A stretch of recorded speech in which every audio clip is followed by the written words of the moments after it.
Ei, Jesus. Boa noite. Como vocês estão bonitos. Acho que é o meu reflexo. Sou humilde.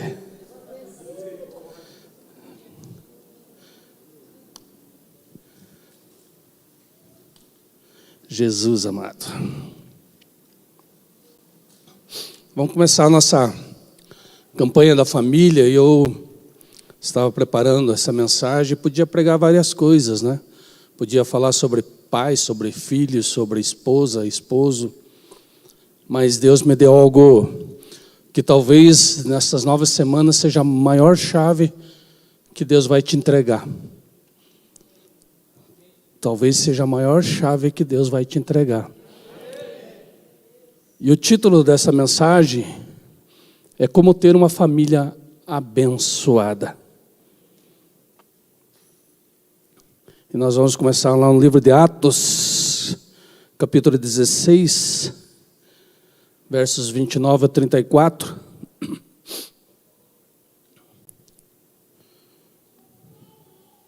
Conhecemos a história, se não conhecemos, deveríamos conhecer, né?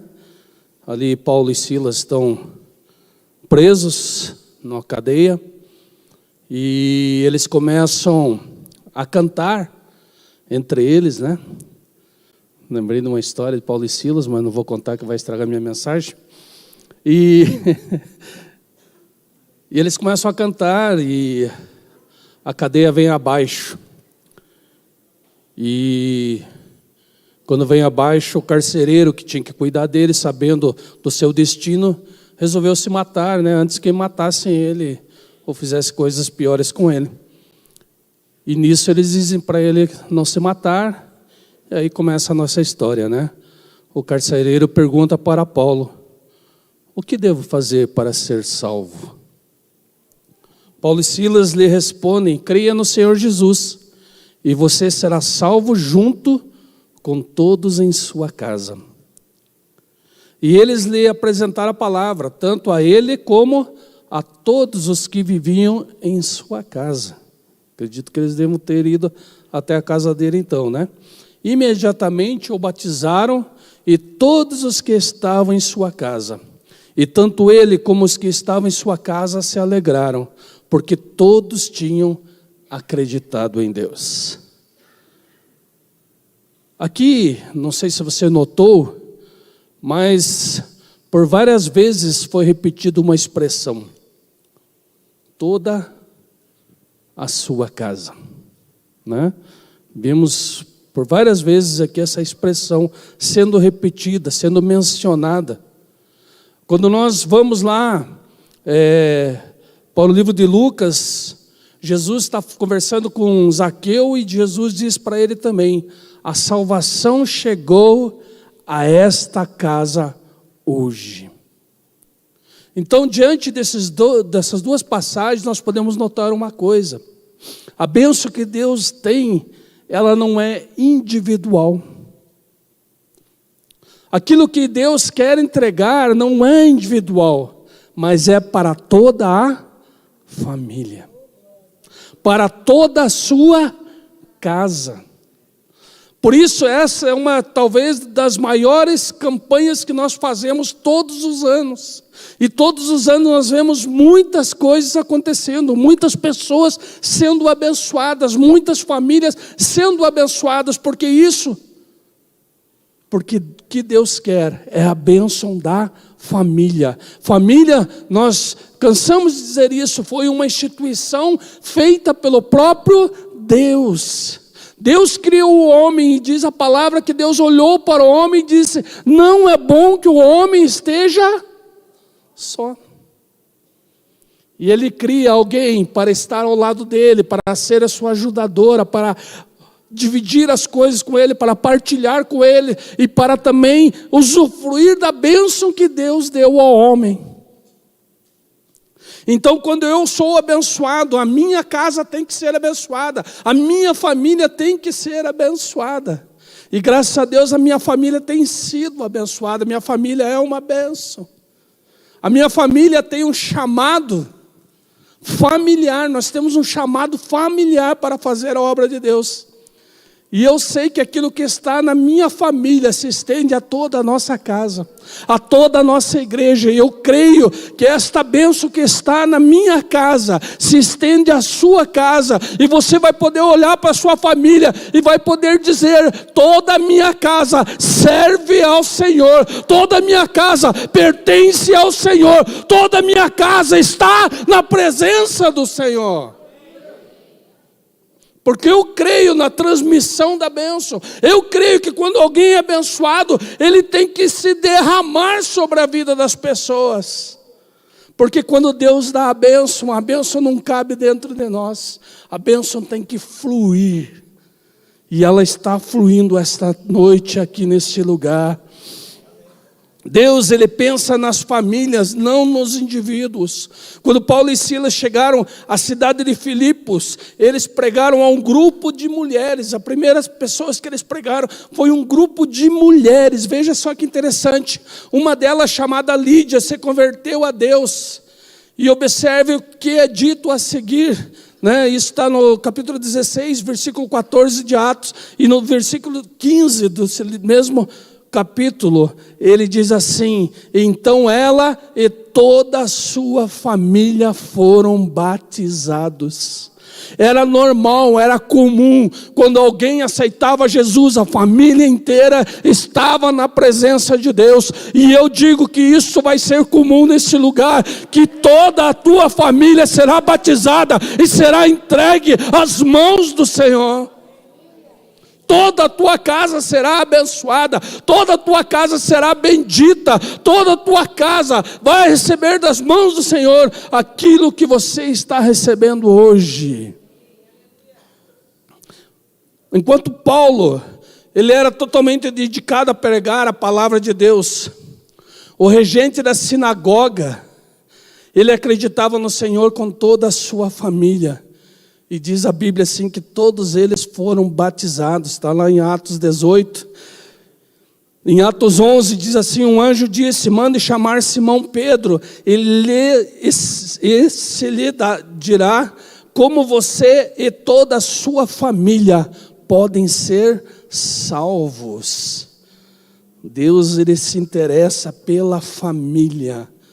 Cornélio fez exatamente como o anjo ordenou, e como Pedro pregou, o Espírito desceu sobre todos os que ouviam a mensagem, e toda a casa de Cornélio foi salva. Todos foram cheios do Espírito Santo, e todos foram batizados. Se você for olhar o livro de Atos, você vai ver que sempre, quando alguém se converteu ao Senhor, toda a sua casa foi alcançada.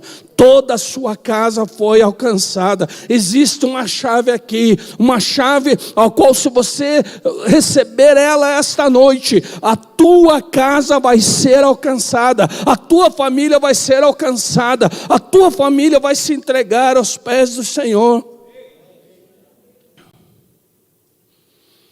Então o propósito de Deus é abençoar as famílias.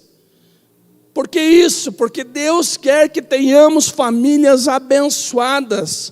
Deus tem em mente que sua família viva sobre céus abertos. O que Deus quer? Que nós tenhamos céus abertos sobre a nossa casa, sobre a nossa família. Então, eu quero te dizer uma coisa: não se contente com menos. Enquanto os céus não estiverem abertos na sua casa, não se contente, não fique parado, não deixe de orar, não deixe de buscar, não deixe de confiar, não se conforme. Se por acaso alguém se perdeu, se alguém se desviou, ou se alguém não se converteu, não se conforme com isso. Quando a minha família hoje está toda na presença de Deus. Mas quando nós nos convertemos, a minha irmã, a pastora Genilda, ela não se converteu. Nós levamos 17 anos brigando por isso. Não foram 17 dias, não foram 17 meses, foram 17 anos para trazê-la à presença de Deus. Nós não nos conformamos, nós não sossegamos enquanto nós não a ganhamos para Jesus Cristo. Por isso eu te digo, vale a pena continuar lutando, vale a pena dobrar o joelho, vale a pena continuar buscando, vale a pena continuar entregando a nossa família na presença de Deus. Nada está perdido, não desista, não desista, não desista daquilo que Deus já te deu. Ele já deu para você, já te pertence, não desista. Se você permanecer no caminho da obediência, Satanás não conseguirá fechar os céus sobre a tua casa. Sabe por quê? Porque Deus quem abriu. Deus quem abriu. A Bíblia diz que o inferno não será capaz de bloquear os recursos e manter você longe das bênçãos e do afeto do Deus, o nosso Pai. Veja o que Jesus diz em Mateus. Ele diz assim: sobre esta pedra edificarei a minha igreja, e as portas do inferno não prevalecerão contra ela. Não vai prevalecer. Você pense uma coisa: você não está na ofensiva, você não está você não está na defensiva. Nós não estamos na defensiva com o nosso inimigo, nós estamos na ofensiva. Porque quem vai à nossa frente é Jesus Cristo. E a Bíblia nos diz e nos garante que as portas do demônio que querem se erguer, elas não vão se erguer. E mesmo que elas se ergam, elas não vão prevalecer. Se tem alguma porta do demônio sobre a tua casa, sobre a tua família, eu declaro aqui, ela não vai permanecer, ela vai ruir, ela vai cair por terra. Vai cair por terra. O desejo de Deus é que você tenha uma família abençoada. E se você colocar em prática alguns princípios espirituais que vamos ensinar hoje, você terá a tua família abençoada. Sim, você e sua família serão tremendamente abençoados. Ei, Jesus, vamos falar de Noé, né? Pastora Inca.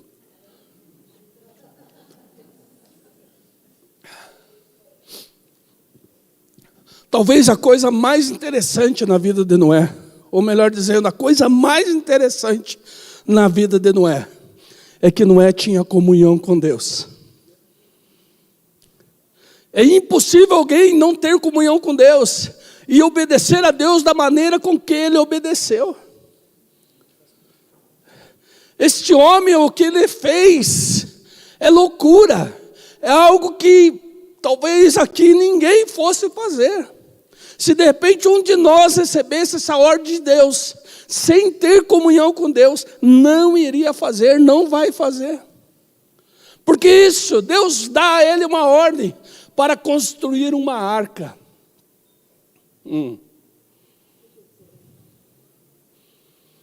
Mas não era um homem que, segundo Gênesis 6:9, andava em íntima comunhão com Deus. Veja que o barco que Noé construiu não era um barquinho qualquer, não era uma fragata, não era uma canoa. Imagine, ele construiu algo impermeável, alguém que não tinha noção de como construir um barco. Sabe por que eu posso afirmar isso? Porque Noé vivia a léguas do mar, de um lugar onde tivesse como navegar com um barco.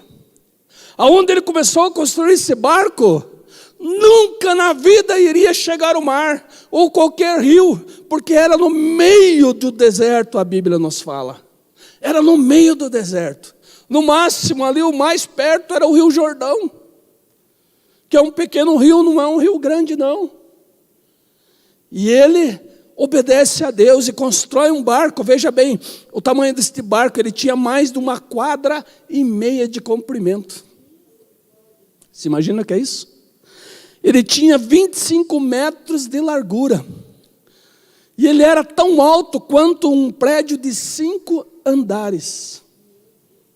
Alguns estudiosos dizem que ele colocou dentro deste barco 70 75 mil animais, mais de 35 mil espécimes. Pelo cálculo dos estudiosos, dentro desse barco caberia mais de, deixa eu ler aqui para não dizer errado, que eu ia falar assim, ia falar errado ainda, mais de 500 vagões de trem. Se imagine um homem obedecer a Deus a tal ponto de construir uma aberração dessas no meio do deserto, sem conhecimento, sem entendimento. Simplesmente Deus deu para ele o projeto e ele executou o projeto, ele fez aquilo que Deus mandou. E fez tão bem feito, né, que conseguiu salvar todos os animais. E que, enquanto as águas estavam sobre a terra, esse barco, ele flutuou, gente. Não foi como o Titanic, né, que afundou. Que foi projetado por grandes engenheiros que estudaram anos e anos, tinham conhecimento de tudo, de todas as coisas. Era um barco que não foi navegado, não tinha um leme para guiá-lo, para desviar das pedras, das rochas, para desviar né, das infortúnias daquela água. O Titanic, com todo o conhecimento que os homens tinham, bateu numa pedra de gelo e afundou. E o mais importante de tudo isso, né, que ele foi construído a quilômetros da água. E num lugar que nunca choveu. Mas sabe por que ele foi construído? Porque Noé tinha íntima comunhão com Deus e porque ele era fiel a Deus. Ele foi fiel a Deus, ele obedeceu. Quantas palavras Deus tem nos dado e nós, na nossa infidelidade, temos deixado de praticar na nossa casa. Quantas vezes Deus tem nos mandado orar, quantas vezes Deus tem nos enviado até as pessoas da nossa família, e nós temos calado a nossa boca e não temos sido fiéis àquilo que Deus está nos pedindo. Nós temos que mudar a nossa maneira de ser com Deus. A família de Noé foi a única que foi salva nesse dilúvio, segundo a palavra de Deus. Foi a única que foi salva da grande catástrofe global. E aqui nós não podemos ter nenhuma dúvida de que Noé tinha uma família abençoada. Agora tinha um segredo. Essa família tinha um segredo. Qual que era o segredo? Antes de mais nada, Noé era amigo de Deus. Era confidente de Deus. Noé era alguém que tinha um tesouro. E eu posso te afirmar que esse tesouro que Noé tinha é um tesouro que nós deveríamos ter em nossa vida. E não é a nossa família, não.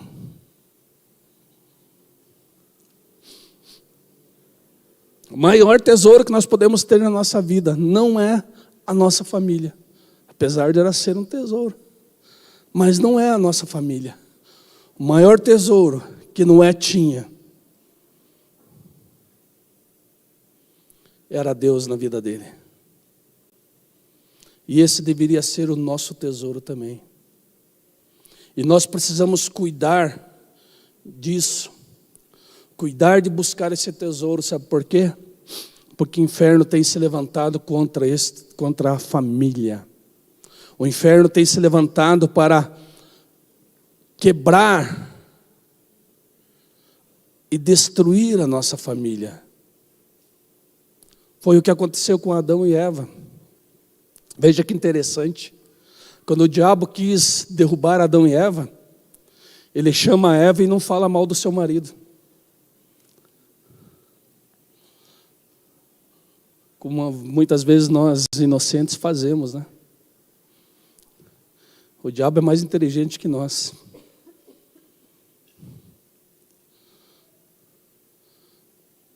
Nós, às vezes, pela nossa própria boca, nós destruímos a nossa casa, destruímos a nossa família. O diabo achou um caminho mais rápido. E quando ele fala com Eva, ele não fala mal do seu marido,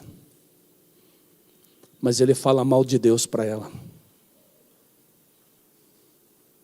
O que o diabo queria era fincar uma estaca entre o relacionamento deles e Deus. E essa estaca criou uma rachadura, uma trinca, uma abertura, uma fenda, por onde o mal entrou. E é isso que o diabo tem feito conosco muitas vezes. A primeira coisa que o diabo vai fazer conosco vai ser quebrar nosso relacionamento com Deus, porque quando o nosso relacionamento com Deus estiver quebrado, aí ele pode fazer qualquer coisa. Aí ele destrói qualquer coisa. Aí ele derruba qualquer coisa. Aí qualquer motivinho, ele desfaz a família.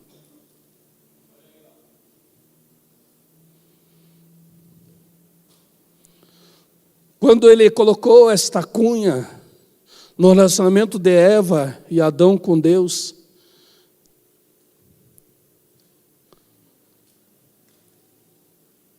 a partir disso tudo foi sofrimento. A Bíblia diz que Adão e Eva pecaram, que houve um desastre familiar.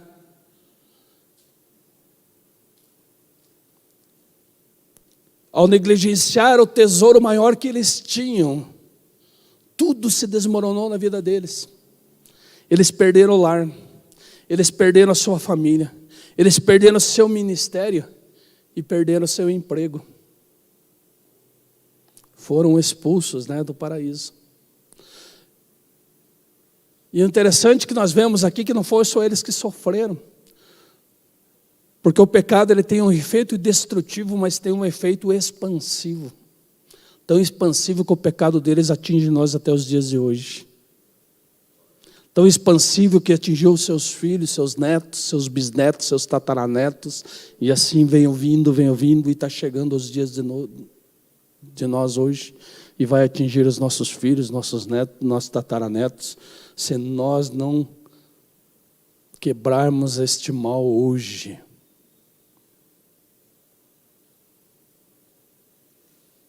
Satanás sabe que para nos vencer, a primeira coisa que ele deve fazer é destruir o nosso elo com Deus, a nossa aliança com Deus, a nossa ligação com Deus, o nosso relacionamento com Deus. A Bíblia diz que o diabo está à espreita, procurando devorar a nossa vida. Não diz a Bíblia que ele anda ao nosso derredor? O que ele está procurando ao nosso derredor? Uma rachadura. Ele está procurando uma ruptura. Ele está procurando uma fenda por onde ele possa entrar e fazer todo o seu dano. Entrar com toda a sua maldade, entrar com todo o seu veneno.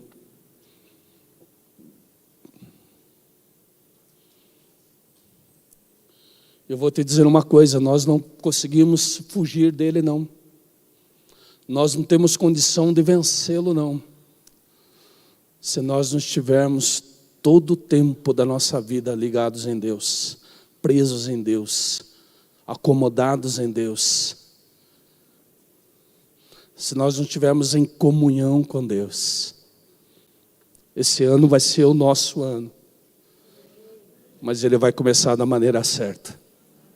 Esse ano vai ser o ano da nossa família, mas vai começar da maneira certa. Esta igreja vai ser fortalecida, esta igreja vai ter os céus abertos, e esses céus não vão se fechar, porque este ano nós vamos entrar da maneira correta e da maneira certa. Você não pode sair da situação a qual talvez você já se encontra ou você vai se encontrar, a menos que você estabeleça um relacionamento com Deus, ou se estava estabelecido e foi quebrado, você tem que ressuscitar esse relacionamento. Não tem condições de nós reanimarmos o nosso casamento, de restaurar a nossa família, ou de recuperar o nosso ministério, se nós não tivermos ligados com Deus. Nós primeiro, antes de qualquer coisa, precisamos restaurar o nosso relacionamento com Deus. O mais importante é isso. Tentar sem Deus é suicídio. Tentar qualquer coisa sem Deus não vai funcionar. Você pode tentar as 5 chaves, as 10 chaves, os 10 princípios. Você pode ir para encontro de casais, para todo lugar que você for. Se você não estabelecer Deus, o relacionamento seu com Deus, isto só vai ser uma maquiagem. Não vai funcionar. Você vai estar tentando pelos meios errados. Então a primeira coisa é restaurar o nosso relacionamento com Deus. Aí tudo que nós formos acrescentando vai ser acrescentado. Aí tudo que nós formos acrescentando vai começar a funcionar. Vai começar a criar efeito. E daí as coisas vão acontecer. É o que acontece lá na Manaia. Os meninos que saem de lá e se afastam de Deus, a maioria deles caiu, para não dizer, não é todos. Mas aqueles que ficam firmes, que não se deixam abater, que venham para a igreja, ou vão para alguma igreja, que se permanece na presença de Deus, eles continuam em pé. Então veja a estratégia do diabo. Ele fala mal de Deus para Eva. E ele é o maior instigador do pecado. É ele que semeia nos corações das pessoas o joio. É ele que, através desse joio, arranca a esperança e cria uma desesperança na vida da pessoa. E aí a pessoa diz, mas não está dando certo mesmo, né? E daí ela rompe, ela fende com a relação dela com Deus, porque ela acha que nada está dando certo. Então veja bem, o diabo, ele não se contentou somente em romper a relação dele com Deus, mas ele quer romper a nossa relação com Deus. Então lembre-se de uma coisa. Lembre-se pelo menos de uma coisa hoje, ou de hoje, melhor dizendo. O mais importante na tua vida é manter uma relação com Deus. Porque se tivermos uma relação com Deus, tudo vai acontecer da maneira como deve acontecer. Se nós temos firmeza com Deus, não nos desviarmos dele. Sabe qual é o grande problema? Nós brincamos de crente. Porque nós somos crentes durante 1h30, 2 horas na semana, 4 horas no máximo, quando vem nos 2 cultos. Né? Algumas horas a mais quando participa de uma casa de paz. Mas o resto do tempo nós nos entregamos ao inimigo. As pessoas brincam com as coisas. Tem gente que, né, vai fretar com as coisas do inimigo. Paulo nos dá uma orientação que nós devemos orar a todo tempo e em todo lugar. E o que nós fazemos? Nós flertamos com o inimigo. Colocamos nossos olhos nas coisas do inimigo, achando que as coisas do inimigo são boas, são atrativas. E às vezes ele faz isso, né? Mas é só um fundo de tela, gente. Não se engane. É só para ele te pegar ali. É um engano. É uma miragem. É uma miragem, a qual Deus já falou conosco. O que ele disse? Estejam unidos, estejam unânimes. Aonde? Na presença de Deus. Mas as pessoas se afastaram, as pessoas começaram a ir para longe. O que começou a acontecer? As coisas começaram a não dar tão certo. Começaram a se quebrar. Mas aqueles que permaneceram unidos, cresceram, prosperaram e estão prosperando. Ei, Deus tem bênçãos para a nossa vida. Eu preguei uns dias antes do Natal e eu declarei uma palavra aqui dentro. Algumas pessoas tomaram posse dessa palavra. Pessoas foram no banco e viram o dinheiro aparecer lá na conta, ser depositado. Outros não foi depositado nada, mas houve multiplicação. E não foi pouco. Sabe o que Deus está mostrando? Que isso é só o começo daquilo que Ele tem para esta casa. Isso é só o começo daquilo que Ele tem para esta casa. Eu creio nisso. Eu sei que pessoas aqui vão começar a correr atrás do passaporte, porque vai começar a aparecer viagens. Não estava na minha palavra isso. Vou parar aqui. Só alguns tomaram posse. Ei, Deus.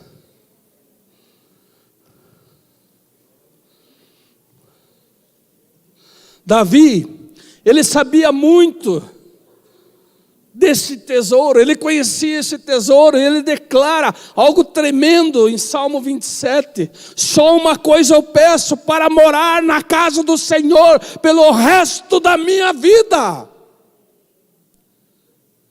Ele reconheceu que a bênção está na casa do Senhor, e ele queria se mudar lá para casa.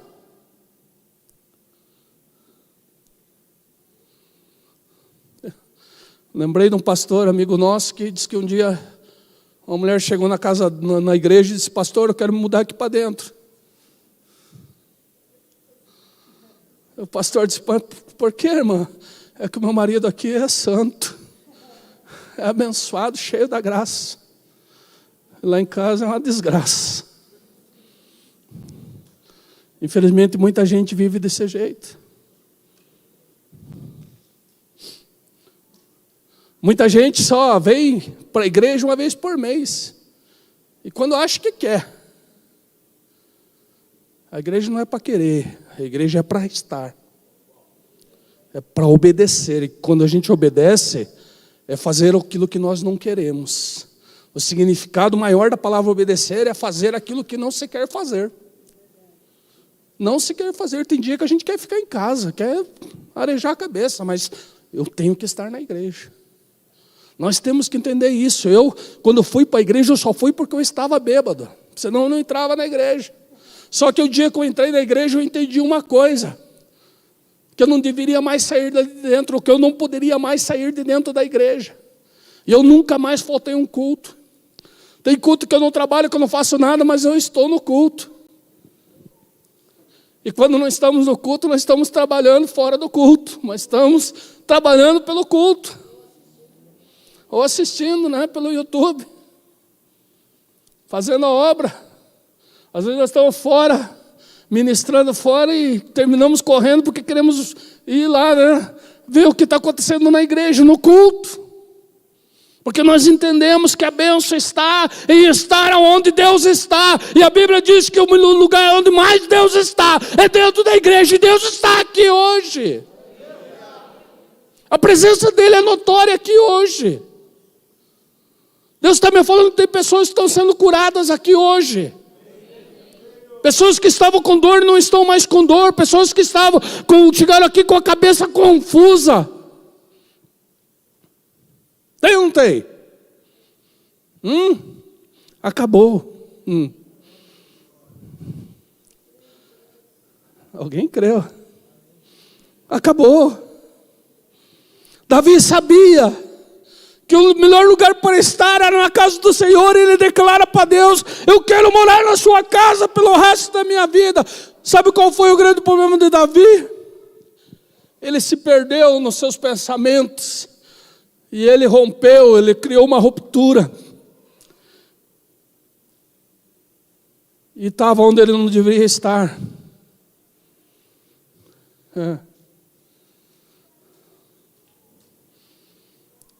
Deus está me falando que tem lugares que vocês não deveriam estar. Que tem lugares que vocês não deveriam estar passando nem por perto.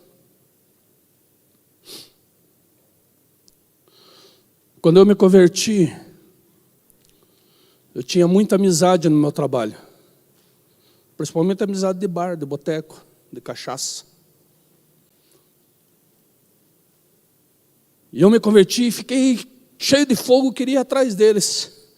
Mas eu recebi a maior orientação da minha vida, a melhor orientação da minha vida. Fui no meu pastor e falei isso para ele. Ele disse: meu filho, você não vai não. Deus quer ter com você primeiro. O tempo que teus amigos vai chegar, mas Deus quer ter com você primeiro. E talvez se eu tivesse ido, tinha sentado na roda das cachaças. Mas o dia que eu fui, a cachaça não teve lugar na roda. E não foi pouco tempo depois, não.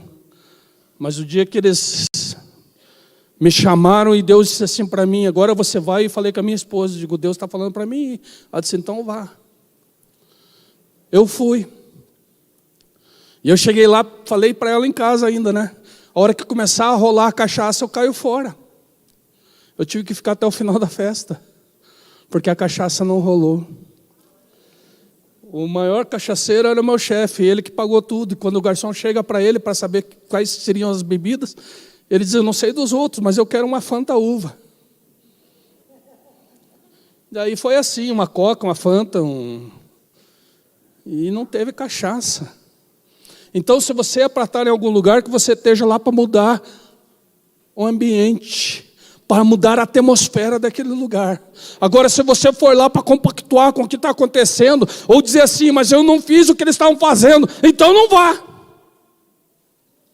Fique em casa. Porque está vendo teus amigos irem para o inferno, e você não está fazendo nada, você vai junto.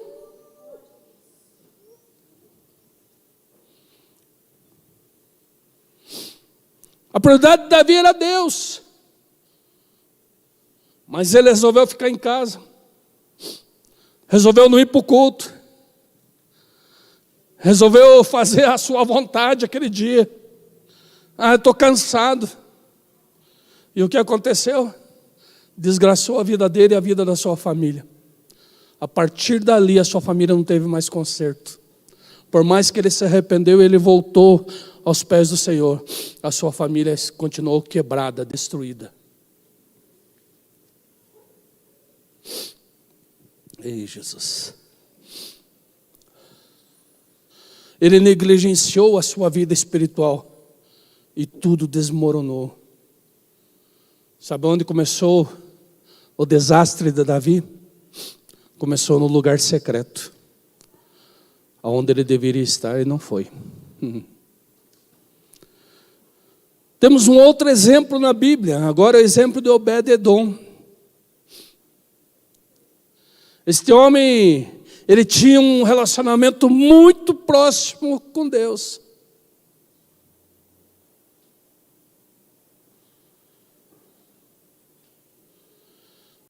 Tão próximo, que a Bíblia diz que a arca foi guardada na sua casa. Quando Davi vai buscar a arca, ele leva por lugar onde ele queria pôr a arca. Sabe o que aconteceu com Obed-Edom? Ele se mudou de casa. Foi morar lá. E ele foi um dos guardas da porta da onde estava a arca. Ele se tornou o guarda da onde estava a arca. O que significa a arca? Presença de Deus. A arca foi lá na casa dele. Ele criou intimidade com Deus. E ele não quis perder, ele se mudou de casa. E pelo resto da sua vida ele foi morar onde estava a arca. A sua prioridade foi cuidar da arca, se tornar guardião dos portões do templo, onde a arca que tinha a presença de Deus habitava. Mas uma coisa bem interessante, e isso nós precisamos entender. Obed-Edom, ele não seguiu a bênção. Porque diz que quando a arca estava na casa dele, a casa dele prosperou. Ele não foi buscar prosperidade, mas ele foi atrás da presença. Ele foi atrás da presença e foi de tal forma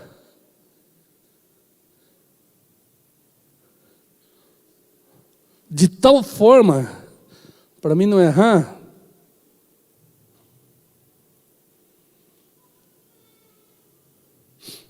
que a sua família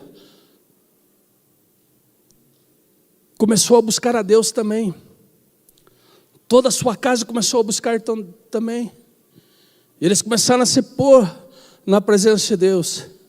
E os descendentes dele, está lá em 2 Crônicas, por 2 séculos, quanto que é 2 séculos? 200 anos, a sua família serviu na porta do templo. Ele buscou a presença de Deus de tal forma que ele impregnou isso na sua família. E por 2 séculos inteiros, a sua família serviu na porta do templo. Se tornou guardiã da porta do templo. Então lembre-se desse princípio. Uma família abençoada é uma família que segue a Deus, que não negligencia seu relacionamento com Deus, porque em Deus está o sucesso da nossa vida. E naturalmente, o nosso sucesso ele deriva do nosso lugar secreto. Todos nós temos que ter um lugar secreto. Não é um lugar para se esconder não, mas é um lugar para estar na presença de Deus. O nosso lugar secreto, onde nós buscamos a presença de Deus. Estamos quase concluindo, daqui umas 3 páginas.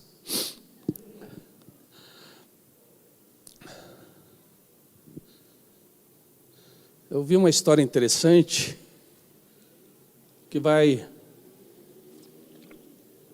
ilustrar para nós algo muito importante.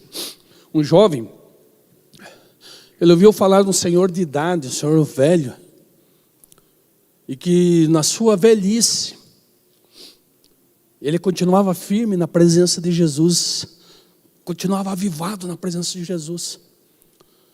E esse jovem vendo, as pessoas dentro da igreja frias, as pessoas que não gostavam de orar, não gostavam de se reunir para buscar a Jesus, ele disse, eu vou ver com esse Senhor, porque a sabedoria está nele. E eu quero saber dele, como é que pode alguém ficar tanto tempo na presença de Jesus e não desanimar, não desistir facilmente.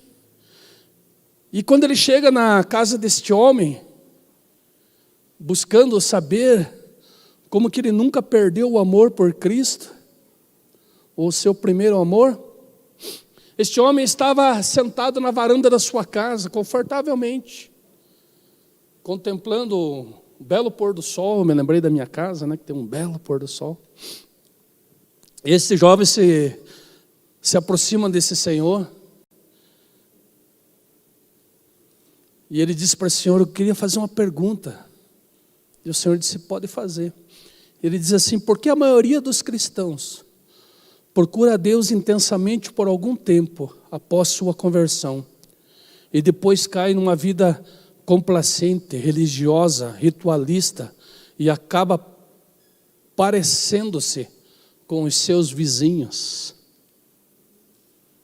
não cristãos? E ele continua, disseram-me que você tem buscado fervorosamente a Deus ao longo da sua vida. E as pessoas veem em você algo que não vem na maioria dos outros cristãos. O que te torna diferente? Esse homem diz que ele sorriu e ele olhou para o garoto e disse assim, um dia eu estava sentado nessa varanda, nesse mesmo horário, e de repente um coelho muito, muito lindo, branco, passou correndo pela minha frente, e junto comigo estava o meu cachorro. E quando esse coelho passou, o meu cachorro se namorou por esse coelho e saiu latindo e saltitante atrás dele. E ele fez tanto barulho que os cachorros dos vizinhos, quando ouviram o seu latido, correram atrás dele para acompanhá-lo e saíram latindo e correndo juntamente com ele. Mas a maneira que eles foram se afastando, os outros cachorros começaram um a desistir. Mas o meu cachorro não, ele continuou sozinho.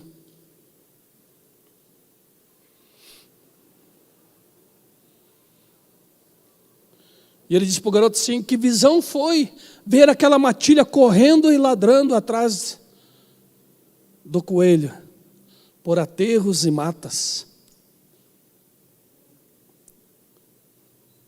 E daí, O jovem estava esperando continuar, mas como a história parou ali, ele pergunta para aquele senhor: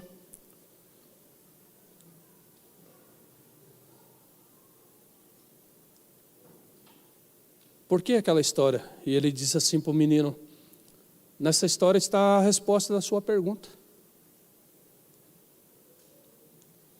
E diz que aquele menino, depois de um certo tempo refletindo, desanimado, ele sentou-se e virou para aquele senhor e disse assim: eu não estou entendendo. E ficou em silêncio por um tempo. E ele continuou: qual é a conexão entre perseguir o coelho e buscar a Deus? O que tem a ver isso? E o Senhor disse para ele assim: você não entendeu porque fez a pergunta errada. Você não fez a pergunta certa. A pergunta certa seria: por que os outros cães pararam de perseguir o coelho?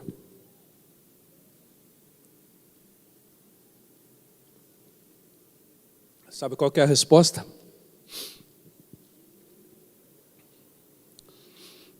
Porque eles não tinham visto o coelho.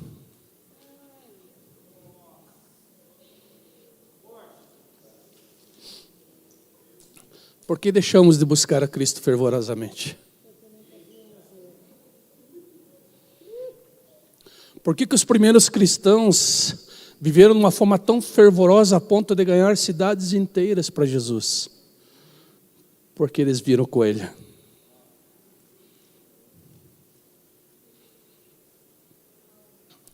Que isso sirva de lição para nós, que nós possamos entrar no nosso lugar secreto e não sair de lá até que nós possamos ver o coelho. Porque quando nós chegarmos a ver esse coelho, nós não vamos desistir de buscá-lo por toda a nossa vida. Nós vamos continuar insistindo e buscando o coelho por toda a nossa vida. Quando nós não vemos o coelho, a perseguição se torna cansativa. A perseguição se torna frustrante, porque não vimos o coelho. Então nós precisamos buscar ver o coelho. Então a chave para manter vivo o nosso amor por Deus e os nossos ministérios tão eficazes quanto o dos apóstolos é passar muito tempo com Jesus. Sabe qual é o segredo?